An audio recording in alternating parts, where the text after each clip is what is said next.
जब पृथ्वी बेडौल थी, जब अंधकार था, परमेश्वर ने अपने वचन को भेजा। जब पृथ्वी पाप में डूबी हुई थी, बीमारियों में थी, तो परमेश्वर ने अपने वचन को भेजा जो देह धर कर आया। मैं आज आपको बताना चाहता हूं, आपकी प्रार्थना कुछ भी हो, उसका उत्तर परमेश्वर का वचन है। और मैं आज आपको ये बताने आया हूं कि अगर आप इस परमेश्वर के वचन के प्रेमी हो गए तो कोई ऐसा पहाड़ नहीं जो आप अपने जीवन से उखाड़ ना सको, कोई ऐसी परिस्थिति नहीं जो आप बदल ना सको। आज मैं आपको विश्वास के आत्मा के बारे में सिखाना चाहता हूं कि कैसे परमेश्वर ने जो इस पूरी सृष्टि की रचना करी, वो अपनी विश्वास की आत्मा के द्वारा करी, जो पवित्र आत्मा है, जो परमेश्वर का आत्मा है। उसका वचन कहता है कि आदि में परमेश्वर ने आकाश और पृथ्वी की रचना करी। पृथ्वी बेडौल थी, सुनसान थी, और परमेश्वर का आत्मा गहरे जल के ऊपर मंडराता था। कितनी देर तक मंडराता था हमें नहीं पता, एक दिन या एक हफ्ता या एक महीना या 10 साल या 1000 साल, हमें नहीं पता।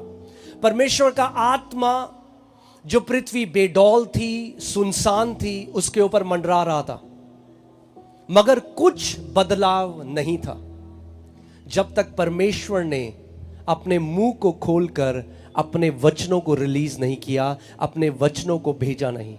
और परमेश्वर ने कहा उजियाला हो, और उजियाला हो गया।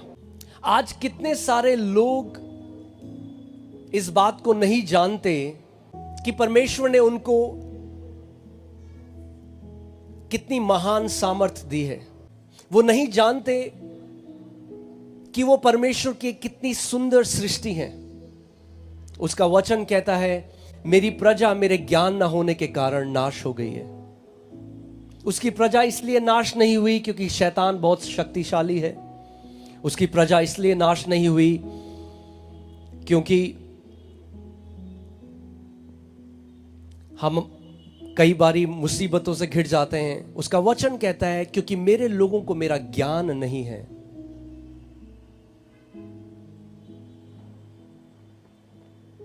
मेरा यहां आने का कारण यह नहीं कि मैं आपको बताऊं कि मैं आपका उत्तर हूं, क्योंकि मैं आपका उत्तर नहीं हूं। आज मेरा दिल टूटता है जब मैं देखता हूं कि लाखों की भीड़ कई बारी किसी मैन ऑफ गॉड के पीछे भागती है, मगर हर एक मैन ऑफ गॉड का या हर एक परमेश्वर के दास का काम एक ही है कि हम आपको परमेश्वर के वचन की तरफ ले जाएं, क्योंकि आपके जीवन के सवाल का हर एक उत्तर परमेश्वर का वचन है। आमीन। ये परमेश्वर का वचन, बाइबल बताती है आदि में वचन था, जब कुछ नहीं था, जब सूरज चांद सितारे, ये ग्रह, जब ये पहाड़, जब नदियां, जब कुछ नहीं थी, तो आदि में वचन था। और वो वचन परमेश्वर के साथ था, और वचन ही परमेश्वर था। और फिर बाइबल हमें बताती है कि ये वचन देहधारी हुआ और मनुष्यों के बीच में इसने डेरा किया, और हमने उसकी ऐसे महिमा देखी जैसे परमेश्वर के इकलौते की। जब पृथ्वी बेडौल थी, जब अंधकार था, तो परमेश्वर ने अपने वचन को भेजा। जब पृथ्वी पाप में डूबी हुई थी, बीमारियों में थी, तो परमेश्वर ने अपने वचन को भेजा जो देह धर कर आया। मैं आज आपको बताना चाहता हूं, आपकी प्रार्थना कुछ भी हो, उसका उत्तर परमेश्वर का वचन है। और मैं आज आपको यह बताने आया हूं कि अगर आप इस परमेश्वर के वचन के प्रेमी हो गए तो कोई ऐसा पहाड़ नहीं जो आप अपने जीवन से उखाड़ ना सको, कोई ऐसी परिस्थिति नहीं जो आप बदल ना सको। मैं एक रिक्वेस्ट आप सबसे करूंगा, आप लोग जो खड़े हैं, आप प्लीज कोई जगह देखकर बैठ जाएं, क्योंकि अगर आपने वचन नहीं सुना तो आपने आज यहां आके अपना टाइम वेस्ट किया है। क्योंकि सबसे कीमती चीज परमेश्वर के साथ इन सालों में चलते हुए मैंने एक बात को जाना कि मेरा धन वो नहीं जो मेरे बैंक अकाउंट में है, मेरा धन वो नहीं जो मेरा घर है, मनुष्य का धन वो नहीं। अगर आप मसीह हैं, आपका असली धन वो वचन है जो आपके हृदय में बोया गया है। वो आपका असली धन है, क्योंकि वो आपसे कोई चुरा नहीं सकता।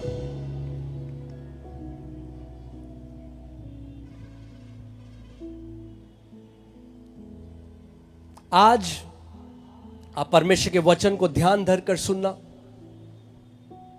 उस विश्वास की आत्मा के इंपार्टेशन को आप लेकर जाना। और मैं ये आपको आश्वासन देता हूं, एक अश्योरेंस देता हूं कि अगर आप परमेश्वर के विश्वास में परिपक्व हो गए तो आप ऐसा ट्रांसफॉर्मेशन अपने जीवन में देखोगे जो आपने इतने सालों में नहीं देखा। क्योंकि विश्वास का आत्मा चेंज लेके आता है। The spirit of faith brings change, brings transformation.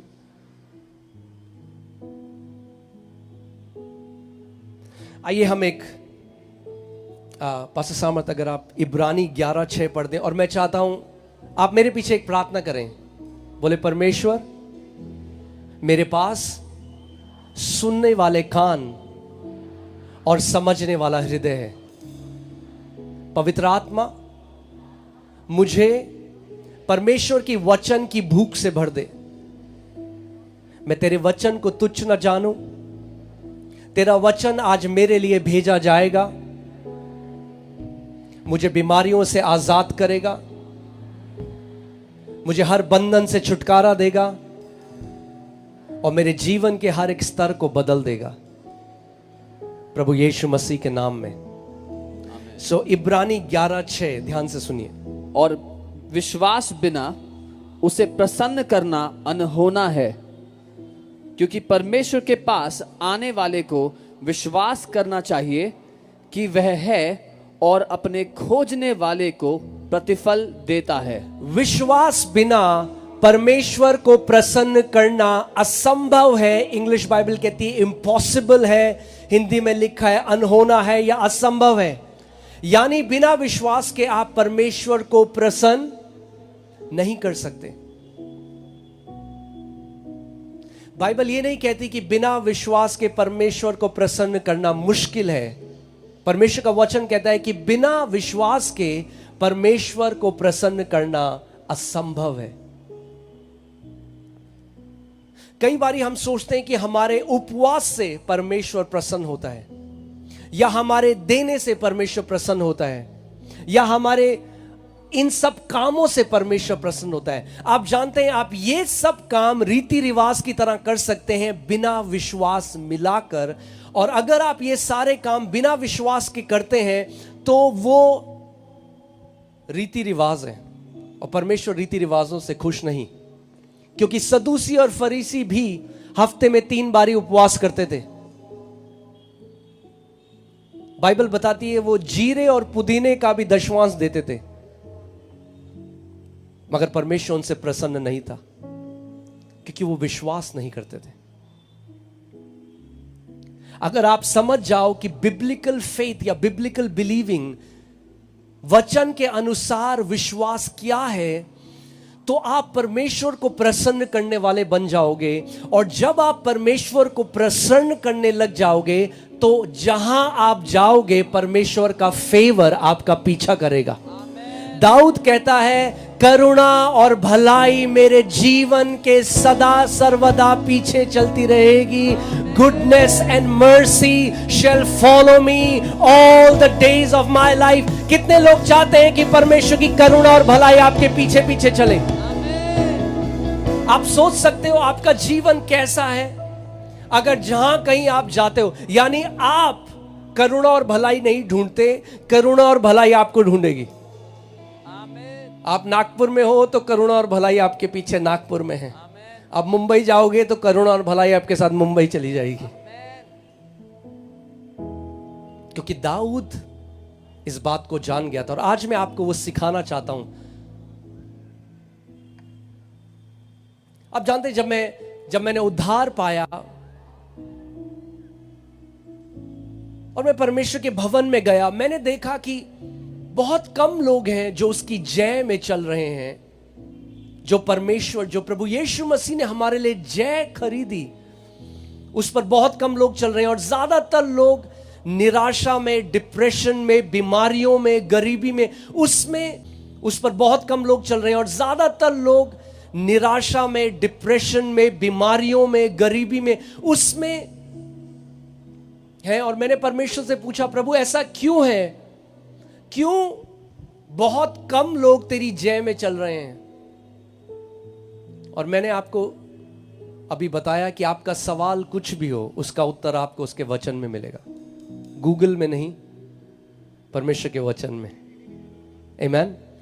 सो प्रभु यीशु मसीह ने मुझे मरकुस 4 से वो उत्तर दिया, उसका आत्मा। आप जानते हैं हमारा परमेश्वर बोलने वाला परमेश्वर है, कितने लोग जानते हैं? यूहन्ना 10:27 में प्रभु यीशु मसीह ने कहा, मेरी भेड़ें मेरा शब्द सुनती हैं। अगर आप प्रभु यीशु मसीह की भेड़ हो तो आप उसका वचन, उसका शब्द सुन सकते हो। और प्रभु मुझे मरकुस 4 में ले गया और वहां पर प्रभु यीशु मसीह ने एक दृष्टांत बताया, एक बीज बोने वाले का दृष्टांत बताया।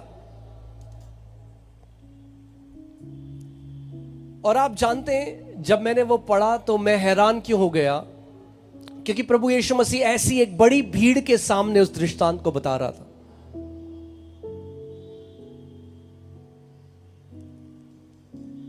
मगर उस भीड़ में से कोई भी व्यक्ति यीशु के पास आकर ये नहीं पूछा कि इसका मतलब क्या है। केवल चेले उसके पास वापस आए, क्योंकि भीड़ केवल चंगाई के लिए या केवल चमत्कार की रोटी खाने के लिए आया था। और वो गलत नहीं है, मुझे ध्यान से सुनिएगा। आज भी प्रभु यीशु मसीह हजारों लोगों को चंगा करेगा यहाँ पे, क्योंकि ये उसका हृदय है, क्योंकि वो यहोवा राफा है, हमारा परमेश्वर चंगा करने वाला परमेश्वर है। वो बदलता नहीं है। इब्रानी 13:8 में लिखा है, प्रभु यीशु मसीह कल, आज और युगन युग एक सा है। वो बदलने वाला नहीं है। वो चंगा करने वाला था, वो चंगा करने वाला है, और वो चंगा करने वाला सदा रहेगा। आमीन। मगर अगर आप एक जयवंत जीवन जीना चाहते हैं, अगर आप अंत तक एक विक्टोरियस, एक जयवंत जीवन जीना चाहते हैं, तो आप किसी और के बोरोड फेथ में या मांगे हुए विश्वास में आप वो नहीं कर सकते। आपको एक डिसीजन लेना पड़ेगा कि मैं स्वयं अपने विश्वास को डेवलप करूंगा, अपने विश्वास को बढ़ाऊंगा।